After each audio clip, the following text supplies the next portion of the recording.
Almost any pistol you buy today is optics ready in some form or another.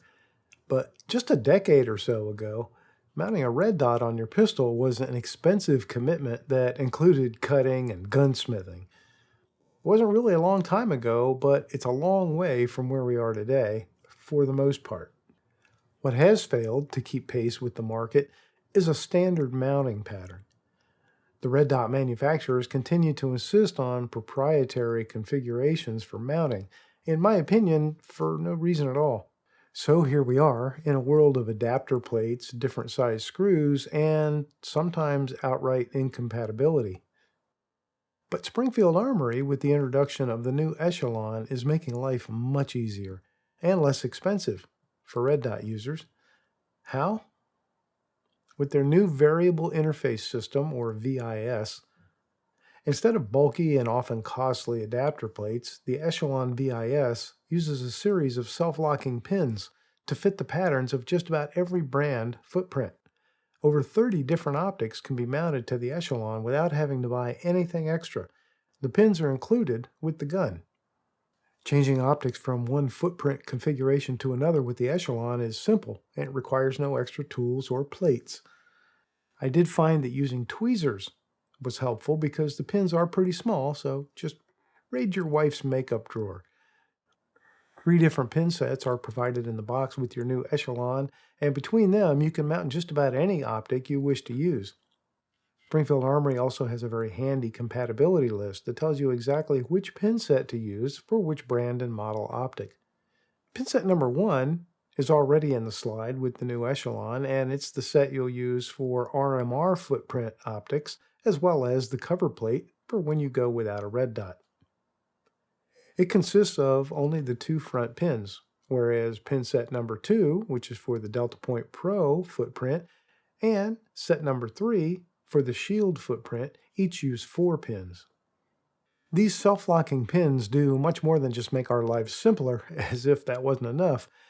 The pins are designed in such a way that when the optic is fastened to the correct torque, they push outward with just enough pressure to hold firmly in place against the side-to-side movement. This means a more stable mount with a much more reliable zero. Installing the pins to fit your specific optic to the Echelon is really a piece of cake. Once you remove the cover plate or the optic that's already on the gun, you simply pluck out the pins from the mounting holes and carefully store them away. The pin sets, as provided, come in small Ziploc bags, which are labeled, except for set number 1, which is already in the slide. And I simply added a 3rd bag and labeled it myself with a Sharpie. Organized and properly stored parts is rule number 1. The front pins of sets 2 and 3 are specific to the side which they're installed. They are marked left and right accordingly. Place the teardrop-shaped pins into the teardrop-shaped front holes with the flat side down. The raised post side with the marking for left and right should always be at the top. The rear pins are less complicated, but they do have a difference in diameter between their top and bottom. So the orientation is also important for them. The larger diameter always faces up. It's that simple.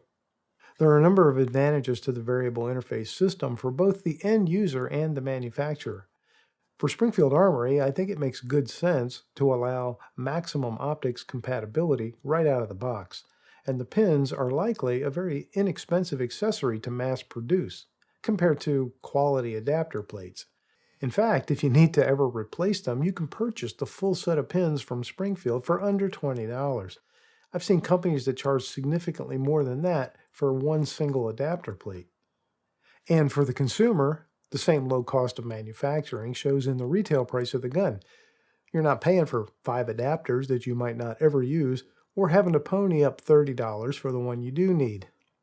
The variable interface system is designed to be superior to adapter plates without increasing the height of the optic like the adapter plates do. Better co-witnessing with open sights and a more stable connection with a truer zero. What's not to love? Just an opinion for the Armory life. Thanks for watching.